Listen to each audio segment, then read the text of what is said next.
خرڅ کړي دي نور بل شی خرڅ کړي که داسې یم کور کې هېڅ شی نشته که موږ بیا یې خرڅوي هغه نشو ویلی او عثمان خان ته څه لرې؟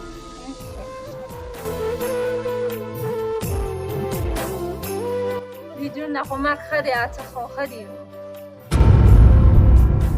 قدرمنو هیوادوالو هیله ده چې ټول روغ و جوړ او خوشحاله به اوسئ. قدرمنو هیوادوالو راغلی یم یو کورنۍ ته یو مورکۍ ده چې له ډېرو ستونزو مشکلاتو سره مخ دی او خاوند یې چې دی پولري دی نو د دې حال له تاسو سره شریکولو موږ سره اوسئ. السلام علیکم. مورې څنګه یې ښه یې؟ ماشومان دې ښه دي؟ ژوند زندګي سره څنګه یې؟ شکر دی مورجانې راغلې چې ستاسو حال له خپل هیوادوالو سره شریک کړو نو د خپلو ستونزو په هکله موږ ته لږ څه ووایي. چې خورې یو بل دا مخانې شي هڅه یو ډوډۍ دا کټغه دا راوړي موږ یې خورو خوراک اوس نه وړه نافته کړي څوک راوړي؟ نه کله یې راوړي که نه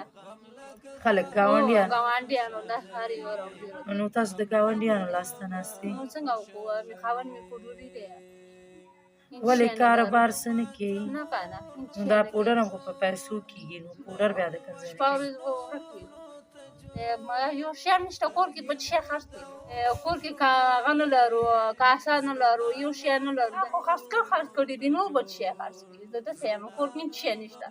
که موږ بیا یې خرڅوي هغه نشو ویلی د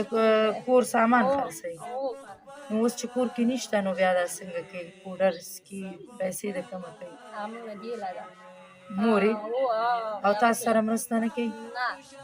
شته غاړه بندومه منې پټومه نن سړی چېرته دغه دی تا لیدلی ورور د سره کار کړی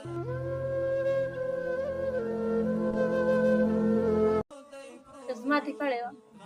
او اوس ستاسو ماشومان دي ما درې لورګانې دي یو هلک دی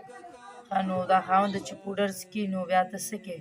دا ماښامي کې څنګه کوې پشنمه کې دا ماشومان څنګه کوي ته خو بیا هم یو څه کوې دا واړه ماشومان چې درنه غواړي هغې ته خو ماشومان دي جاړي بیا ته څه کوې دا چټه غاړه بندم خوري دا یوه دانه مې لیکلې ده نیکه مې لیکلې ده لغمان ته مې لیکلې زوی دی نه جلۍ مې لیکلې ده او مشر زوی یې څوک نه لري د کاروبار نه یې لرم کاشکې مې لرلی نو ستا پشنمه کړی دی څه د خوړلی د پشنمې پشنمې والا که مې هېڅ شی خوړلی یو تشې اوبه دي وم ښکالي غږ مې ورک دی مورې مورې او عثمان خان ته څه لري؟ هېڅ شی نشته بچا وکړمه ویډیو نه خو مرګ ښه دی هڅه خو ښه دي دا واړه ماشومان چې درته جاړي ته نه دردېږي ورسره ولې نه دردېږم څه شی وکړم خپلوان څوک نشته چې نه مرسته که نه خو به خپله خیرات او دا زندګي او دا څه به خپلوو نو مجبوره داسې لاړ شو خیرات په هغه وکړو هېڅوک مرسته نه کوي د هېوادوال څخه څه غوښتنه لرې دا موږ سره لږ مرسته وشي او لږ هغه وشي دا پکار دی دا بچي م راټول شي قدرمنو هېوادوالو دغه خورکۍ لږ ذره داسې هغه ده ناروغ هم ده او سم خبرې کوی نه شي او واړه واړه ماشومان یې دي او خاوند یې چې دی پوډري ده